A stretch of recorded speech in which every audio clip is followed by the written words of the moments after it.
Hello, everyone, and welcome to Tech Leaders Hub, episode number 17. So good to see you here today. Very glad you're joining us, whether you're watching live or whether you're watching the recording. Either way, very nice to have you here. My guest today is Chris Thacker from PHMG, Director of Engineering. Chris, how are you feeling today? How are you doing?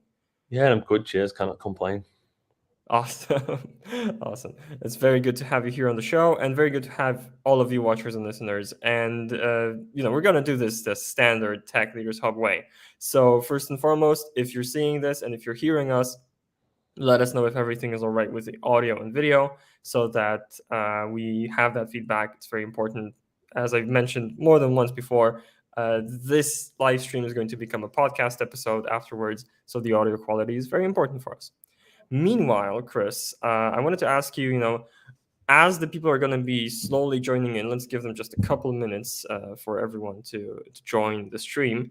I wanted to ask you, given, we're going to be talking about kind of the philosophy of software development, why you could use one, or, why the watchers and listeners could use one in tech leaders around the world, and about your particular philosophy of software development. What I'm wondering about is who do you hope will be joining in? What kind of situation they might be in, what kind of roles they might be in, who do you think will benefit the most from listening to the conversation? Um, Honestly, suppose I don't know. I haven't really thought of that question, but I suppose the majority of my business, or the last couple of businesses I've been in, have been kind of like startup to kind of scale up. So people who have kind of perhaps grown the teams pretty heavily, and kind of establishing, whether it's an existing team and trying to make a change, or they're building a kind of engineering capability for the first time. So I suppose it probably might resonate with some of those folk a lot more. Mhm. But again, touch wood, anything that I say today, hopefully anybody, in any kind of engineering capability, and perhaps even, wider than that. I think we talk about like the philosophy of how you approach things. And I think you could apply this hopefully to like marketing, finance, I suppose. It's kind of probably about how to build high performing teams at the end of the day. Mhm. Yeah, I totally get that. And if this will be like all the other Tech Leaders Hub episodes, then very often a lot of what we hear on Tech Leaders Hub applies way beyond technology and just leadership and management in general, and to some other areas of life besides. So I'm sure we'll touch upon that as well. We're getting some information over on YouTube that audio is fine. It's great. Cesar is saying audio and video are fine. So we've got confirmation that we are good to go and we can continue with the stream, which is awesome.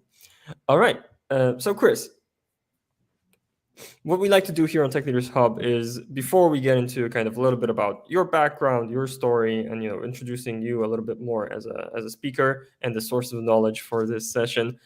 We like to give some value up front. So you're an experienced tech leader, and the question that all of my guests get at the very beginning is, what is your number one tip for tech leaders? What would you say? So I suppose for me, one of the things I think about tech and in the world and wider is that change never stops. So the only way to kind of be there is to kind of never stop learning. So I suppose that's something that I probably the one thing that I would say about my own career is that I've constantly tried to be on the front foot of my learning, kind of trying to be on that cutting edge and thinking about things and delving into things, even away from tech, little bits of psychology, team building, etc. And I think that's always stood me in good stead. So if there was one thing that I could always say to people is never stop learning. Even part of like my interview process, I have 4 criteria I try to judge people on. One of those is always self-development, because I'm a big believer that, people don't always get the same kind of experiences and land into the right environments. But if you've got somebody who's got that kind of motivation and willing to keep developing, you should probably take a punt on them. So it'd definitely be that. Okay, so never stop learning. Could you tell me a little bit more about, first of all, I love that tip. I think it's very relevant and not just for tech leaders, like I mentioned. But I wanted to make it more concrete for our audience because a lot of the watchers and listeners are probably thinking, yes, I should be doing that, and I should be, watching my team for kind of signs of this self development, this kind of knack for self development that might be there. Do you have any particular sources of knowledge that you like to kind of peruse, or is there anything in particular, that when you're increasing your knowledge, how do you like to do that? Yeah, so I'm quite a big reader of books. So I probably get through like a book a week, just because I'm a commute. So on a train, I'm like 30 minutes each way, a day Yeah. to the office. So I'll try and use that hour to read rather than be on my phone. I'm a big believer in like Udemy and things like that. So again, like a Udemy Oh. course is about 12, 13, English pounds. I probably buy them in abundance and don't always use them, if I'm being honest. But one of my biggest tips around this is to kind of have a plan, right? Because something that I've done in the past is you're trying to learn 10 things and that doesn't work. So I'll kind of try and it sounds really weird when I say it's like theme my months. So I'll be like, right, my end of my month is to be able to do this, and I'll have that kind of goal in mind. So then I'll work back from it and try and do this. So for instance, when I was doing like my AWS certifications, I would set the exam at the end of the month because it kind of motivated me. And one of the people who works well with deadlines, again, you probably need to know your own learning style, how you like to work. For some people that would frighten them. For me, that's how I like to learn. So I know I've got to be doing this by the end of the month, and I'd work back, what kind of things do I need to do? What's going to get in my way? What's going to kind of block me? So if I was going to distill that to someone who wanted to kind of get the butts of it, it's like, understand your learning style, understand what you want your outcomes to be, and plan for that, and go forward from there. Yeah. I really admire your approach, because my learning style is read a dozen books a month, remember nothing from them, and learn nothing from them. I seen a really great tweet yesterday that said something about, before you pick up the next business book, make sure you've implemented at least one thing from the one you've just read. And actually, I kind of like that as well, because I'm the same. I can just read book after book after book. But actually, it kind of made me think, I'm going to start trying to do that, all the books that I read, and try and make sure I implement at least one thing from each book. Yeah, and that is great advice that is very difficult for people like me to take, but it is great advice. I would say that. And one thing that you also said that kind of piqued my curiosity here is this kind of need, or this kind of drive for self-development within your teams. Is there anything in particular that you do to either identify that drive, or probably kind of the more important question here would be, how do you kind of foster that drive for self-development within the people on your teams? Yeah, so I try and understand that the people, because everyone's an individual at the end of the day, right? And I also try and make sure that it's a match between, kind of say, ourselves as a business and yourself as an individual, right? So what I'll do is, A, give you time, B, support you in paying for things. Like I say, some of these things are obviously, cheap in the grand scheme of things. But I also try and kind of give you the motivation and try to, it's uncover your own motivation. It's better to be intrinsic than extrinsic.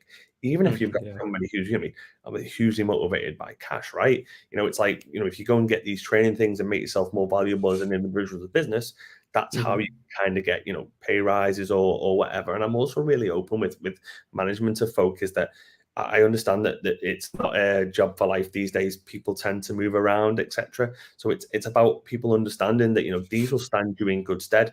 And obviously, I don't really want people to come in, hoover up a load of training and move on. But you know what? If they do and they did, that is where it is. We'll have got the benefit of them. The increase in knowledge of them whilst they're here. And again, like I say, it's probably pennies in the pound, frankly, that you end up paying these days.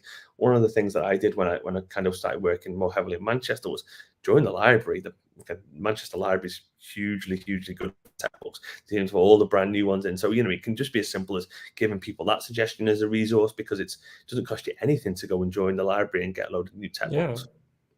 Yeah. All right. Yeah, I love that. Very concrete. I like that a lot. And I did have. Sorry, I thought I had a follow up there, but no, this is great advice. I especially like what you said about not focusing on the kind of external motivators, but uncovering and kind of maybe stoking the fire of the internal intrinsic motivators. I think that's hugely important. Oh, and this reminds me of a Tech Leaders Hub session that we had just a few weeks ago, actually, with Dave Marsland from Fine Matter about he said, to not focus on just the onboarding of the new people, but on the whole employee life cycle, even past the point where they leave the company. So this kind of resonates with those thoughts very well. Yeah, and that's something that as a business, tech's probably not that great at. So, it's like you say, it's the whole recruitment retainment. And one of the things I'm probably most proud of in my career was helping build out quite a few kind of like in-depth career paths, both for, like leads, line management, and for individual contributors as well. Because again, I think that's something that as an industry we can be particularly bad at, is that we can hire people, kind of forget about them, then have to rehire someone else to replace them. Whereas to me, it seems like you've usually got a lot of like kind of domain knowledge walking out the business, etc. And it's all about making sure that their career path has been thought about. And one of the things I spend a lot of time doing is like kind of like one-to-ones with folk, and it's not just about like, it's definitely not just a status meeting. It's kind of understanding that stuff. One of the things I missed when I talked about how do I kind of make it an incentive is every year with that kind of objectives, I always make a personal development objective, or work with the individual to make a personal objective. And kind of, I say it's like a contract between you and the business. So if somebody turns around and says, I want to go and do, I don't know, AWS certification, Azure certification, I want to, develop deep proficiency in this language, then actually let's put it in there. And then if, we don't give you the opportunity to do that, how can we kind of mark you down / punish you, kind of thing? And it's something then that every time in our one-to-one, when we talk about your objective, it gives me license to ask and say, well, how is this working? How isn't it working? And have those conversations. Yeah, I love that, especially since you mentioned it's like a two-way contract. Because I mean, I've heard the the concept being, okay, we're setting your development goals for this year. Your goal is this. You hit the goal, you get something in return. But I love what you mean is that it's also on the business to create the opportunity for it, give the space for it, make sure the person has enough time to actually follow that development objective. I feel like it's a crucial piece that many people miss. Yeah, absolutely. Yeah. Okay. And Cesar is coming in with a comment. I'm going to highlight it. It's not a question per se, but he's saying management of focus, an important concept. Right. Instead of following up on that, and thank you, Cesare, for the comment. If you've got more specific questions, let us know. Anybody else got specific questions or non-specific questions, let us know. Leave them in the comments. We'll move on to kind of a little bit of your background. I don't want to spend too long before we get into the kind of meat of this session, which is the software development philosophy topic. But just a short detour before that, Chris, can you tell our watchers and listeners, those who are not familiar with you, what's been your journey so far? How did you become director of engineering? A little bit about PHMG and the type of business you're involved in. What kind of maybe team structure you're dealing with, what day to day. Just in brief would be great, so that people know where you're coming from as we go into the topic of our session. Yeah, no problem. So again, suppose originally I started in the industry as a Java developer and ended up kind of falling, like most people do, into testing. So I spent a good couple of years kind of being an automation tester, leading teams in that sphere, and then ended up kind of flipping back over into engineering management. And I suppose I was kind of a bit lucky in the fact that the industry kind of changed. And I think where the world was, maybe 10 years beforehand, everyone in my kind of engineering management had to be a developer, but we become maybe more open to other career paths in that. And then I moved into head of engineering at moneysupermarket.com, which is a price comparison website. I then went to a startup as CTO, which was Touchwood successfully acquired. And I've ended up here as director of engineering at PHMG. So PHMG is the world's leading audio branding agency. If I'd have had a bit more nous about me, I think you can kind of see, can't work it out, you can actually see there it is. Yeah, the logo's right behind you. Yeah, that wasn't set up, obviously. It was just pure look, and it's behind me. And what we kind of do, is we kind of make you sound as professional as you look. So, we can work with the kind of SMEs to make you a really, really professional kind of audio brand. And likewise, we'll work with the kind of very, very top players, people like Tags, Samsungs, etc., to kind of give really good, audio, branding for you. So it's a really, really interesting business. I'll be honest, I've been here just over 4 months now. Really good ideas, I think, I suppose, Touchwood, about what they want to do, and it takes a huge part of it. So the business has grown quite successfully, probably in spite in some ways of tech. We got a couple of legacy applications that we're looking to replatform this year and rewrite, which is a really cool place to be. It very much feels like a greenfield environment. The business understands tech, they know it. They've brought a CDO, so it's chief digital officer, who I work for, into the business, and we've kind of put a lot of investment into our tech team. So tech team probably currently quite small. I think we've got 12 people now. We got another 2 joining next week, and we got another person joining in May. But we're planning to grow it. It's kind of like a business where every part of the business, I believe, is up for kind of debate, and to be able to tailor it and work with tech. And again, the business, and I probably hate that phrase, but I will continue to use it probably. I've got a real appetite for tech. They really like, what can we do here? How can we do here? And the thing that I'm really enjoying is that a lot of the people I'm talking to are coming with kind of outcomes and problems rather than solutions that they want, which makes my job really easy, because I think we've all been there where, people think they know the answer to everything, whereas here it feels a lot more collaborative. So it's a really good place for me to be. Awesome. I love that. And I wonder, in what you're building right now at PHMG, can you shed a little bit more light on what's the kind of technological challenge involved here? What is the kind of most hairy bit of it all? Yeah, the business itself is relatively straightforward. Is that we kind of like we sell audio branding to folk. So we have a couple of legacy systems internally that we use to kind of manage all of that. So whether that's our customers or our music itself, it's all on premise. Our website, currently is doing a great job, but we think we can do a better job with it. So we're kind of looking at rewriting all of that stuff and moving it into the cloud. And the cloud for me, it's a different thinking pattern than what kind of on premises. So I want us to be able to go into there, use things like serverless, break things up a little bit more modular, because one of the things, again, I've probably mentioned before, is that kind of change is the only constant. So I'm a big believer in like modular architectures, being able to change those, really thinking about the integration points, the interfaces. How do you make sure that kind of testing, kind of some like contract testing is on point, that allows us to move quick and change things, because again, that's the only thing that I believe truly happens. All right. Okay, we've got a question coming in. If you don't mind, I'll bring it up. Let me read it out loud for the people who will just be getting the audio of this. So Tazada is asking, and thanks Tazada for contributing another comment. He's saying, Chris, you mentioned about the engineering manager role. Do you think it's something that is an alternative for the product owner or scrum master role plus a separate tech lead, or is that compatible? I'm going to answer this very, very politically. I would say both, right? And I think it depends on the organization that you're in, right? So I've got a big belief in what I call the single-threaded leader, and that's come from Amazon. Again, I'll make no bones that you'll hear things today that I have borrowed/stolen from other places, right? Yeah. And I can see a world where you have kind of an engineering manager who's responsible for a team, for instance, or a couple of teams, and you could use them to facilitate some of the responsibilities that those roles would take. One of the things that I talk about a lot in tech is that you can need some form of analysis, some form of design, some form of development, some form of test, some form of release. And they're the 5 things you probably need in every team. And actually, who does those things, to me, isn't always about what role it is, as long as it's being covered. So I think fundamentally, yes. Again, when I worked in places, I've worked with, I was like a head of engineering responsible for like 7 teams. Every team had a PO and a tech lead. So the way kind of split it up in my head was that the kind of PO was responsible for like the what and the when, and then the tech lead was responsible for the how.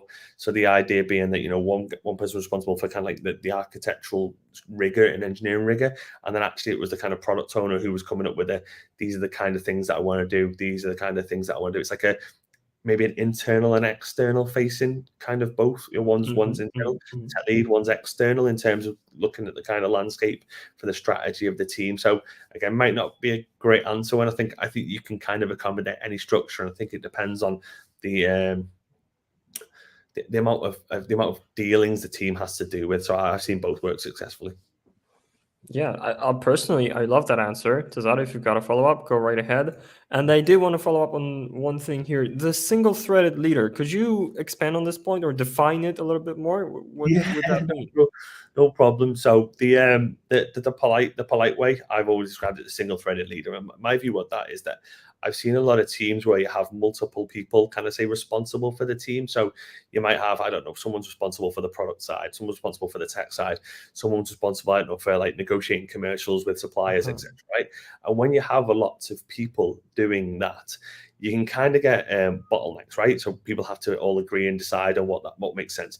And then what happens is you get things escalated, and all of a sudden the team starts to slow down. Whereas when you have this kind of concept of a single-threaded leader, like one captain of a ship, there's no real debate and discussion, or it's really quick to be able to solve those problems, if you get what I mean. Is that they've got the idea, they've got the map, they know where you want to go, so you make decisions quick. And one of the things, and we'll talk a little bit about philosophy later, is that if you're playing a chess grandmaster and you can make 2 moves for every move that they make, you're probably in a good position of winning, even though strategically you've got no chance of knowing better than a chess grandmaster, because you've got more action than what they have. So so to me, it's a belief of mine is that if you can move fast, and again, I've always been in a context where it's not important. Like if someone's sitting there at home, who's got like works in medical devices, and it's thinking that I'm suggesting we should just move fast and break things in medical world. I'm not, but I think it's about that for me, is that one person's responsible. A boss of mine used to refer to it as one throat to choke, because until he knew literally who to get hold of when there was a problem. But I've always just like that idea of, it's that one person. It's really straightforward. They make the decisions. Everyone knows where to escalate to, and it doesn't take a constant committee for us to kind of move forward. A kind of belief of mine is that sometimes compromise leads to everyone being unhappy, rather than was moving in the right direction. Awesome. Okay, so the polite way is one captain for every ship, but the less polite way is one throat to choke. I love that. I love that. Okay, and I feel like we're already kind of naturally touching on the topic at hand, so let's get right into that then. Again, Cesare, thank you for the question. He's saying thanks for the answer, Chris. So all good on that end. Let's get into it then, because I would like the watchers and listeners to also explore along with us, along with you, the topic of this philosophy of software development. Let's start from the top, and from kind of the topic of the session, which is why you, as a tech leader, engineering manager, CTO, director of engineering, why you need your own philosophy of software development. So could you kind of lay the scene of what happens when you don't have a philosophy of software development? What are the problems that this would address? Yeah, so the reason I kind of came up with a theory is probably twofold, really. Was one, I think, is around recruitment, right? So I think having an understanding, and again, apologies, I use a lot of sports analogies, right, of how you want to kind of build or how you want to play, so to speak, allows you to find folk who want to be part of that. So there's millions of ways to be successful in software engineering, right? Everything from, let's say, waterfall and to agile is one spectrum. I know it doesn't really work like that, right? And if you've got a philosophy that you're a big believer in waterfall, right, you will find people who will agree with you, right? Go hire them. Likewise, if you're an absolute full-scale agilist, you'll find people who agree with you. Go hire them, right? But if you're a waterfall advocate and you're trying to hire folk who believe in agile, you're going to clash because it doesn't make sense for you, right? And secondly, probably it was a way for me to try and kind of say codify or view my own ideas. So one of the things that I kind of realize and notice is that, when I'm not around, things would change. So, you kind of have like, this is how we work. And it's great when you're kind of there and you're working with the team. But, you go away for a week or you go on holiday or whatever, and then you come back and actually people kind of revert to type. So it was kind of an idea for me to kind of really try and put down that vision of how I think things should work. And again, like I say, it's one that, it makes it easy for me to communicate. It makes me allow people to buy in, whether I say recruitment or they're already here. And I think it just makes it really clear for what I expect for people. That's kind of the reason I came up with it. Okay, so one problem this addresses is basically incompatible hires and people who you might bring on board who will not kind of agree with your philosophy, and conflict might ensue.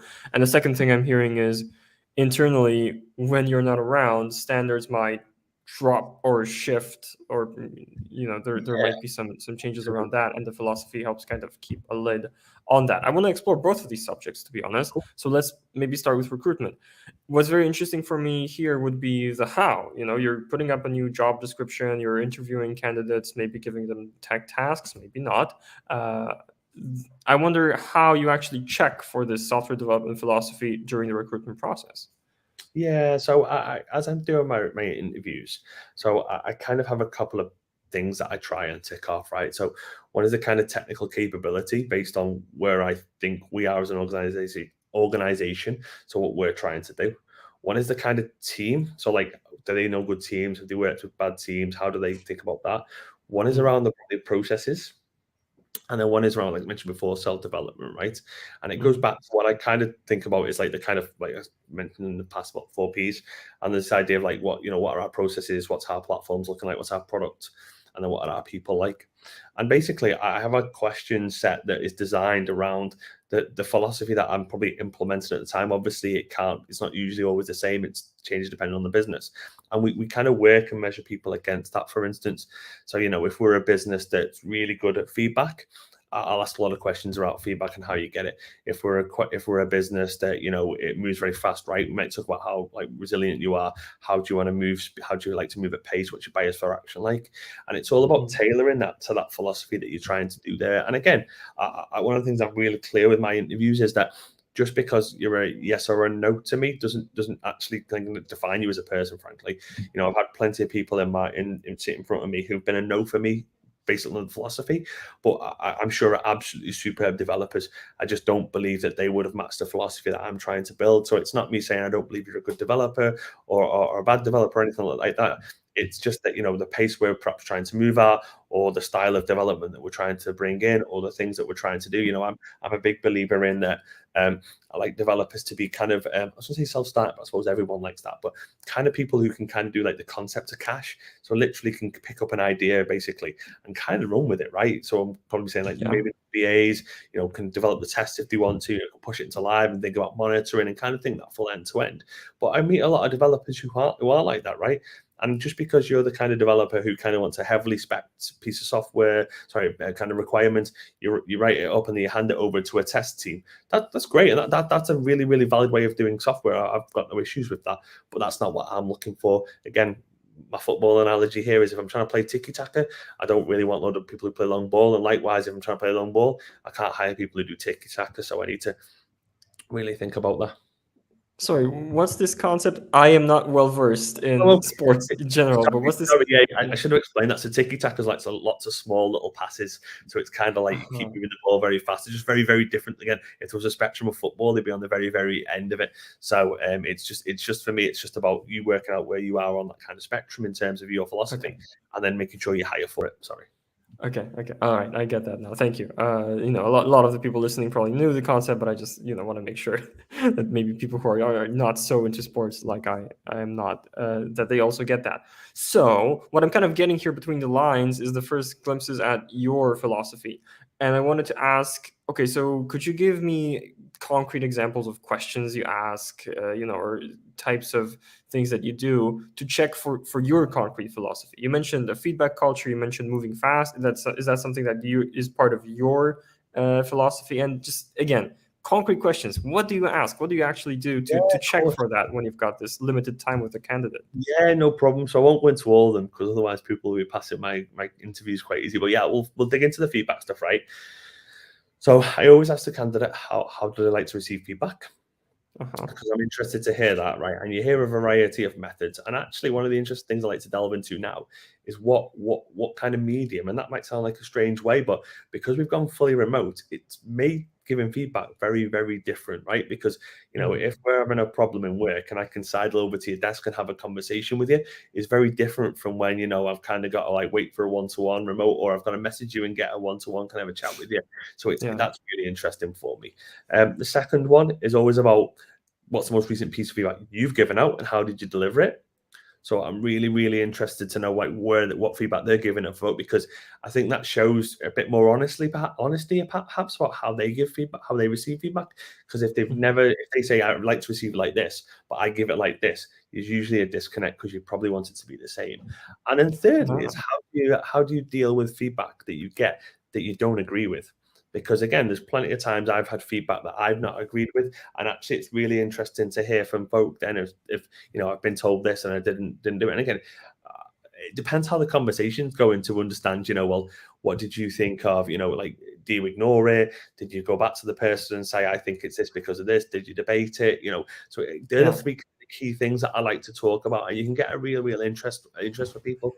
And again, I think it depends where, you know, for instance, there was quite a clear and open feedback culture, and again, there is here at PHMG. So again, it's understanding what they're going to be exposed to, because, you know, if you come to a business and you don't like getting feedback, and on day one someone says to you, you've done this, and because of this, you know, it can be like a kind of a cultural shock. So it's for both sides. Again, interviews have always been a believer that for both sides is to check A, that you're a fit for this business, but B, does this business fit you?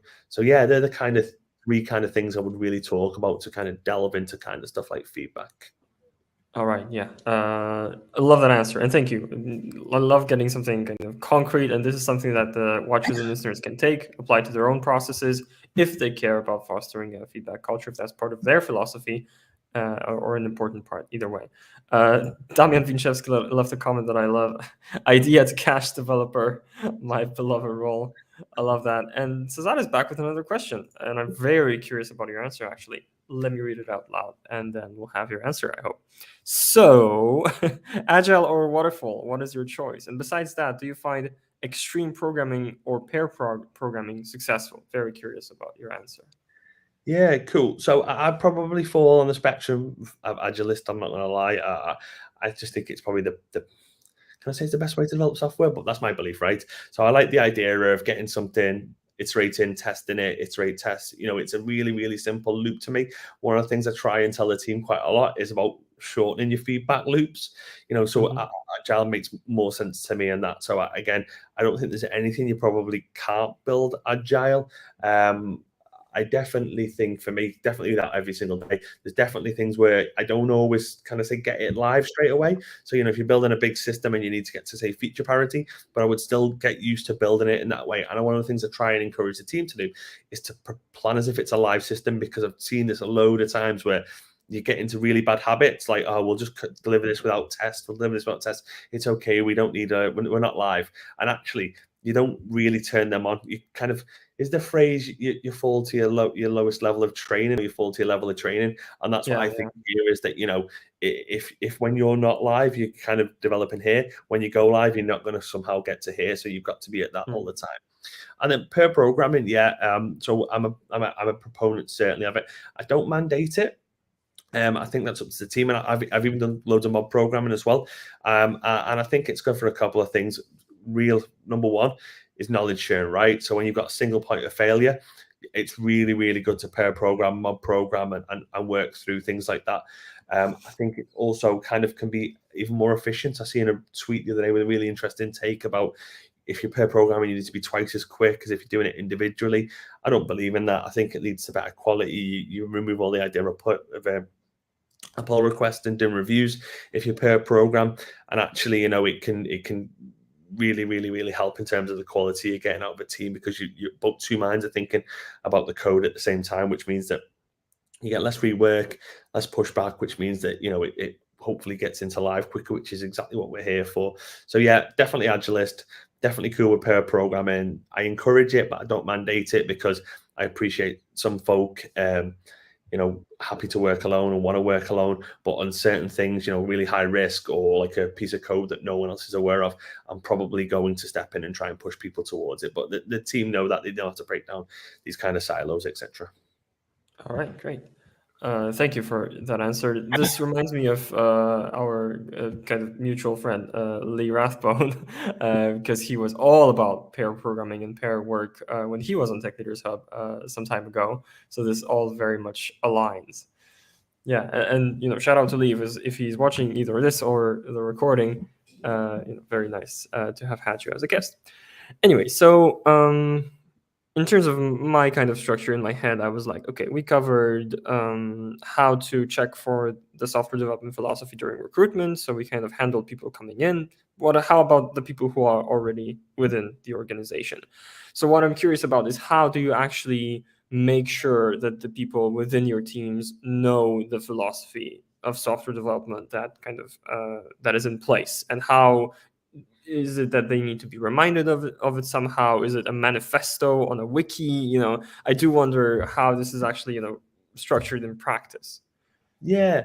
So there's two sides to it. So there's what I'll call the soft side of it, which is how do we, I'm in the detail, I'm calling it out, I'm encouraging people to do certain things. So I'll spend time in stand-ups and ask the questions that I think, will drive us to hopefully those right answers. Come on, when are we releasing next? What's the plan? How are we getting value out to the customer? Because I'm a big believer in, like I say, the fast feedback and getting value out quickly, right?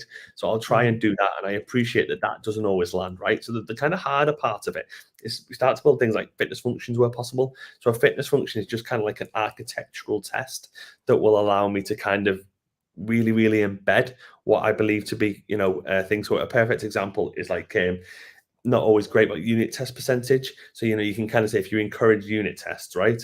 If you go and actually make it so the build fails when you go below a certain level, it kind of encourages that as well. So it's a kind of a combination of kind of software kind of safeguards and holds, and then me constantly being in the team and having that conversation with them and driving it. And again, you get what you kind of promote and you praise, right? That's a big belief of mine.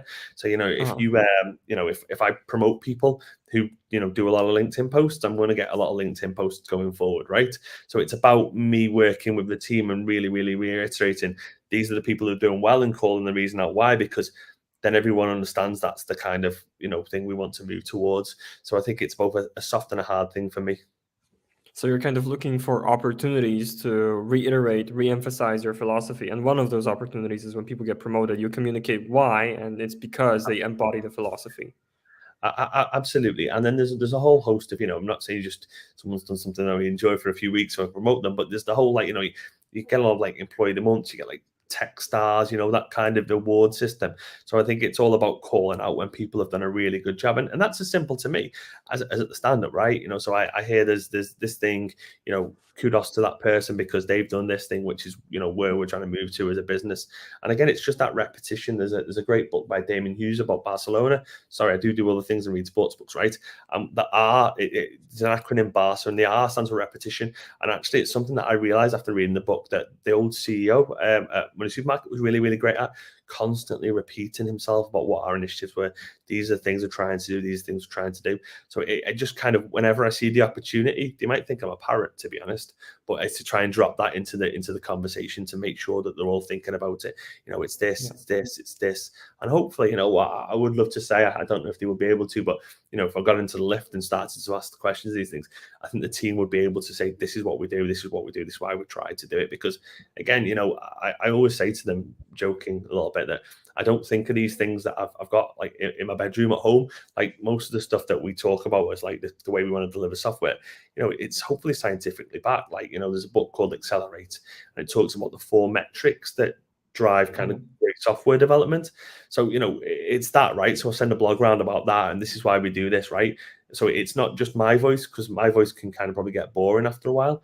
It's about reiterating that with like industry leaders, and that's why they do this, and tweets from here and blogs from here, and bringing that all together so that they can probably call it blanket coverage in some ways, so that they can't move without seeing all these same kind of repeated messages. I see. Yeah, yeah. Okay, so it's not just, Chris repeating this one message of let's focus on this, but it's like also pointing to kind of figures of authority, look, Absolutely.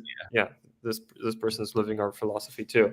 What I like about the R in Barcelona standing for repetition is that there's a concept in marketing, very popular, that I love to repeat, ironically enough, and I have said it on techleadershub before, but for those who haven't heard it, it's like in marketing you say, when you are sick of saying it, that's when people are only starting to hear you. If you've got a Yeah. slogan, if you've got a message to put out there, it's only when you're sick of putting it out there, that's when it's actually starting to land. So you really need to be consistent, disciplined. You really need to stick to it. Otherwise, it's not going to get really ingrained, right? Yeah. Okay. Another comment to pull up. Really happy about the amount of comments we've been having today. Damian is saying, it's not a question, it's just a comment, so I'm going to read it and move on. Nice to hear that you use mob programming. I see that it is hard to convince companies to use mob programming for even complex problems. I wonder if that's been your experience too. Nay, right. So I think that if you take it back, I think there's the conversation of why, and there's the whole 5 whys, and then you can go through it. And I think people think, oh, half a dozen people working on the same problem is really inefficient. We could be moving 6 things forward. But actually, I think it's that, like the 2 sides. Like, I think Damien's called it out. There's a complex problem. So actually, 6 heads are better than 1. When we can move things forward, we can make sure we get it right first time, which is a lot quicker, hopefully. And 2 is that breaking down of silos. Again, you probably got it in your own business. I know I've certainly had it in my business, probably even now in our business, those single point of failures, right? And actually, when someone's on holiday, we don't touch that because that person's on holiday and we've got to wait for them to come back. And so actually, as a business, you're making yourselves more well-rounded, more resilient to things that are going on. So maybe next time, ask why, try and follow 5 whys. And the other thing that I've done, and this is to kind of make like a friend of mine, Duncan, called it safe to fail experiment.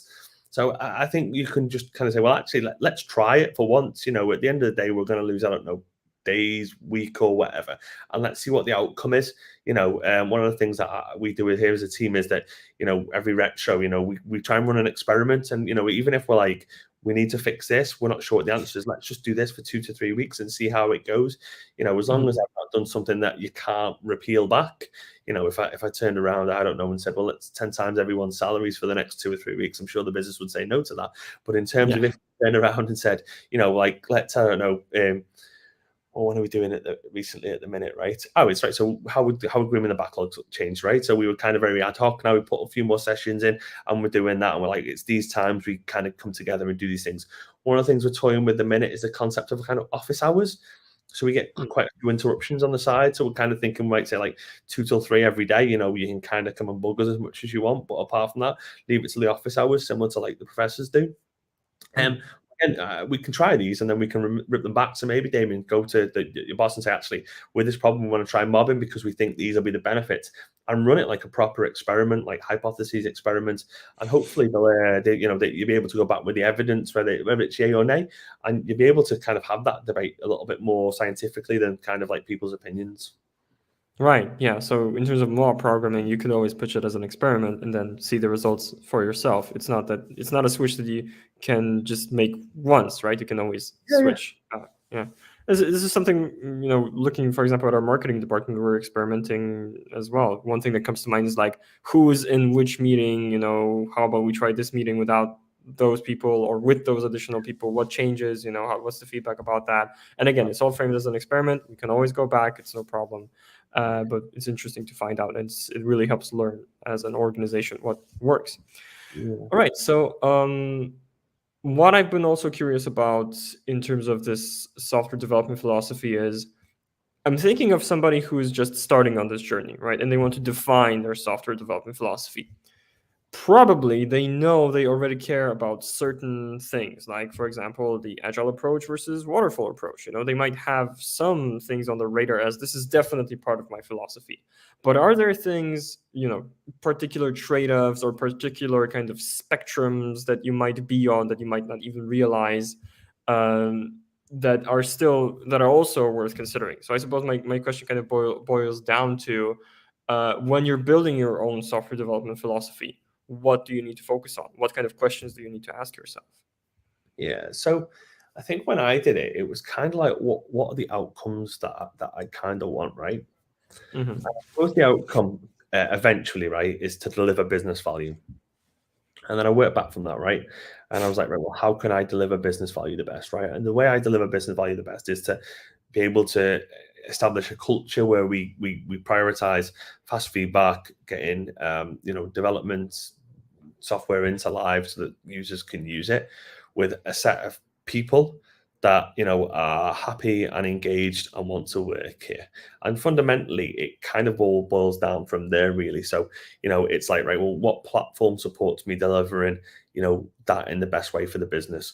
What processes support me delivering that way in the business? What is their product, and what supports me in that way for the business? And then the people, right? So how do I keep them happy, engaged? Because there's a cost every time somebody leaves a business and moves on from a business, both probably financial and non-financial. So it kind of all stemmed from that. And it was kind of like, right, so if I want to deliver software quickly, what's the best way? It's accelerate, right? If I want to get the folk who work with it, it's build this philosophy that I believe that they can start to adhere to and start to work with alongside. From a platform perspective, I'm probably pretty strong cloud-wise, if I'm being honest. If you kind of could say to me, would I favor on-prem or cloud? I'm very much more on the cloud spectrum. But again, if you can get the benefits you need out of the on-prem stuff, great, fill your boots, so to speak. It makes utter sense to me. And then kind of from that product perspective, it's kind of like, I want autonomous teams, right? So it's like, how do I build teams that can make decisions and drive themselves? So one of the things that I like to do with the team is to work in OKRs. So I'm like 3 months, here's some like metrics, and we discuss that as a team. That's not me coming with metrics, right? The strategy flows down. It's both top down and bottom up, right? And it's kind of like, right, you've now got the autonomy to go and move this in the next 3 months. And actually, our touch point to this. So you start to define your interfaces just like you would an API, right? So if you turn around and said, I don't know, we want to increase sales by 10%, I don't know the answers to that. I can have a bit of a stab if people want me to, but actually the people closest to the problems are the ones who can tend to fix it. So by giving them that autonomy to make decisions and playing back how's it going to, say, for instance, me, you can come and ask for help, coaching, mentoring, advice as much as you want. But actually, fundamentally, you're the unit that's going delivering that. You've hopefully got this architecture / platform because you're optimizing for fast feedback, and it allows you to make those decisions. Touch wood, we can tend to deliver business value pretty quickly. And it goes back to that chess piece thing of, moving twice as fast as others. We will make mistakes in that way. And I'm really, really cool with that. Don't bet the farm, and we end up shutting the business perhaps. But, we might build stuff that doesn't work. Great. We might build stuff that works. Great. We'll kind of work through that as a team and as a business. All right, yeah. On the one hand, I love it. On the other, lots to unpack here, and this is also about kind of your philosophy. But okay, what I'm getting is, step one is think about the ultimate outcome. Step Yep. two, work back from it and use that to define your philosophy. And for the watchers and listeners, your philosophy will not be the same as Chris's or anybody else's, but you'll find for your own case kind of what works. Yeah, so again, I always go to extremes when I'm trying to think of these things. But if you went and said, I want to work in a medical device lab, right? I think if I said to you, I'm going to go and build a really fast feedback loop, and if things go wrong, I'm really cool with that. I think you'd be saying, well, I don't want to ever work with the the pacemakers that Chris is making, for instance, right? But then if you kind of say, right, well, from that perspective, right, it's delivering software safely, zero errors, to go and drive business value, right? You come back probably with a different kind of approach than what I would do. So, you're probably going to be looking at, right, well, actually, the really difficult part of this probably is the kind of testing element of it, like really hard, like, you don't want to let anything go out. So, are you going to go and use something like formal methods, for instance, to kind of really define that in theory your software's, mathematically proven to be right? What are your test cycles looking like? Because based on that, and it kind of allows you then to, as a team to start saying, actually, the risk profile that we've developed in our philosophy is very different from the one that I'm currently running, but actually it helps people think about it. So when someone says, well, should we ship this code because it's it's Friday afternoon and it's going to go out, I'm really relaxed with that where I am now. But if you're in a different risk profile because of your philosophy, then you would say, well, let's hold on actually, and we'll leave it till Monday, and we'll jump through these hoops. We won't skip things because it doesn't make sense. Yeah. Okay. Yeah. So you do also have to think about your particular industry, your particular type of business, and your risk profile. I like that kind of mental idea. So I was wondering, you actually touched upon something that I would like to pick your brain a little bit more about. I think a lot of the people listening, especially if they're managers, they've heard of OKRs. And it's, here I've got an example of somebody who's implemented them, from what I can hear, successfully. So to the people who are kind of flirting with the idea of OKRs, curious about implementing them, how would you sell them on the idea, and what advice would you give to actually do it right? So I read Andy Grove's book, High Output Management. It's a book I would recommend to anybody to read. It's quite thin, small paperback, but actually, he kind of, I think, originally started the idea, and it kind of got a renaissance in Google because John Kerr joined their board, and I think he'd been on Intel, or he knew him from Intel or something like that. But I think they were the original folk who did them, right? So what I like about them is it's the kind of idea of setting that outcome, right? And actually then the kind of key results keep people honest, and the kind of constraints, the idea being, you might say, I don't know, an objective is to grow the business, right? And there's probably a few ways of growing the businesses. One is around, I don't know, selling more stuff, like let's say improve profit, right? One's selling more stuff, one's reducing costs, and you kind of keep yourself honest with those kind of key results. The way I've managed to sell them again is that experiment mindset, right? Is like, let's see what we can do here, and let's see how we can work. I believe it leads to teams being able to move faster because you've given them the outcome you want, as opposed to the kind of predefined plan of what you need to do. Because what I was seeing is that when you give someone a plan to follow, they tend to have to come back to you a lot and check with you: are we doing the right thing? Are we not doing the right thing? Whereas if there's this step in the plan, but it doesn't make sense with my context. Can I skip this step, change this step? They come in with lots of these questions. Exactly. So the idea for me is that we kind of push it back and say, actually, this is the outcome we're trying to do. Sales growth by 10%, for instance. And actually, you can sell more to the people who are already buying from us. You can go and find new customers. You can go into an adjacent market, I suppose, in different regions. You might start selling insurance if you're a car sales company or something, etc., etc., right? And actually, it lets people kind of have that autonomy, and I think Dan Pink talks about autonomy, mastery, and there's another one I can't think off the top of my head that allows you to kind of like really, really enjoy your job. So Yeah. for me, it's just been about taking up sometimes. It's a process of us working through and saying, actually, this is the roadmap and this is what we're trying to do. And these are the reasons why we're trying to do it. And you kind of probably still been given a bit of a roadmap. And then you start to then kind of step it away and start to talk to the people and say, actually, the folk who are on the ground floor are doing the actual work. They understand what we're trying to do now, because all roadmaps tend to be, or plans are, is just a strategy kind of distilled for the people who've not had time to be given the context. So it's something that I'm a real big believer in. And again, one of the books I read was a book called Extreme Ownership by Jocko Willink. I always get it wrong, right? And he's a Navy SEAL, and he talks about Yeah, this I read concept. that a few weeks ago. Great recommendation. Go, go, go. The concept of commander's intent, and I really love that idea. Was that it's not just like take a hill over here. The idea is like you're responsible for doing this because of this.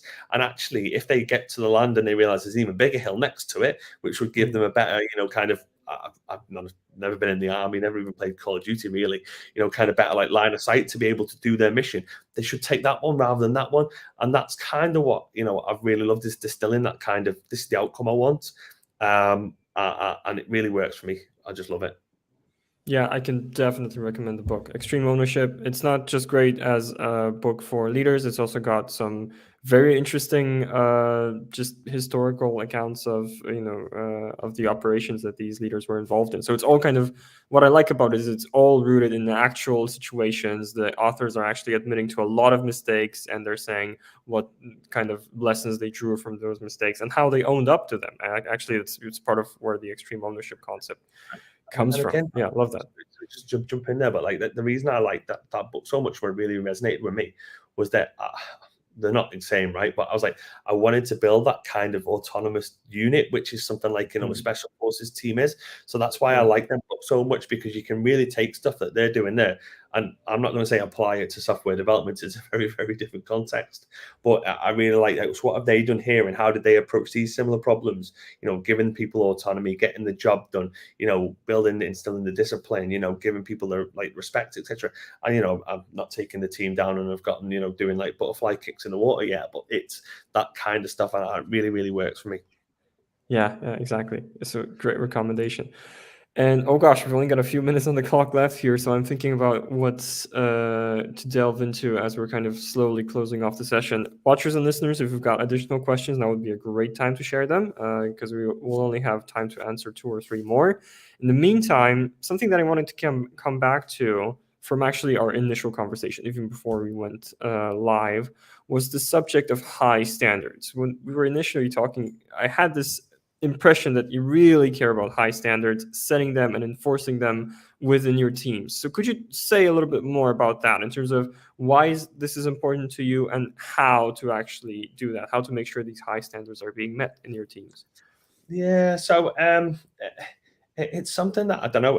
My boss used to say to me that I've got probably super high expectations of everyone else, more than anybody else he'd ever met, and it's just, I believe that if the job's worth doing, it's worth doing right. So um, I believe you set that commander's intent. You kind of say what you want to do. I'm here to support you. I'm here to work with you. I'm here to help develop you. I will give feedback if situation doesn't pan out like I want it to be. And I'm a big believer in the kind of BIF framework. So, the behavior, the impact, the feelings and the future. So, when you do something, it makes me feel like this. I need you to in the future to do this. And it kind of like just sets there's a sandwich named one where you say something good, something bad, something good. And I don't really believe in that, because I think everybody sees through it. And so I think it's just, to me, about, setting the expectations, telling people where I think they should need to be, and then manage them against them. I think, if you don't do that, like, standards start to slip, and then what happens with that is that it starts to spread in the team. When someone lets somebody else down and starts, they don't have the thing ready like they said they do. They've not turned up to the meeting late, for instance. everyone else seems to start to try and do it as well. So I'm just a big believer in, I'm not some sort of like ogre, you're a minute late and I'm like throwing you out the room or anything like that. Well, one of the things we did a little bit jokish, we had a bit of a lateness problem. So we started finding people 50p a minute, to charity, if they were late, and that quickly solved the issue. Do you know what I mean? So, there's a bit of a jokerish side to it as well, because you kind of really calling out, you can be 5 minutes late, but it's £2.50. You got to get on the website and GoFundMe and put it in there for charity. So just things like that, and kind of really, it show those behaviors and kind of call them out. It was really obvious to people. We went from probably having persistent lateness in most of our meetings to never ever being on time, never ever being late. People were 1 or 2 minutes early to all of our meetings, and it just solved the issue straight away. Yeah, I love that, especially how actionable it is. I wouldn't have come up with this in terms of making it a small cost, and it goes to charity. Yeah. I like that. I like that a lot. So thank you for that answer. All right, and one other thing that I wanted to also kind of get a little bit more detail about from you was in terms of building teams that are autonomous. This is something that we kind of promised in the promotional copy. I would like to deliver on that promise a little bit more.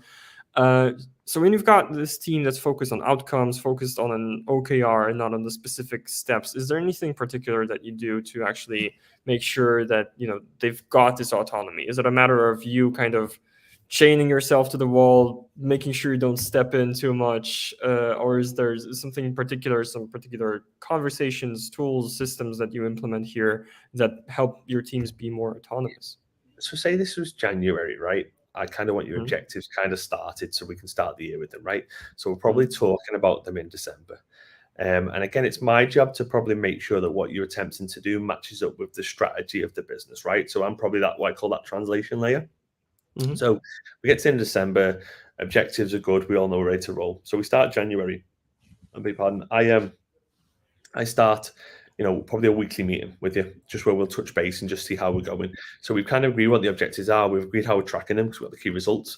And actually, we kind of then course correct as part of it. And it's up to you then to kind of bring me in as much as you wish or not to, right?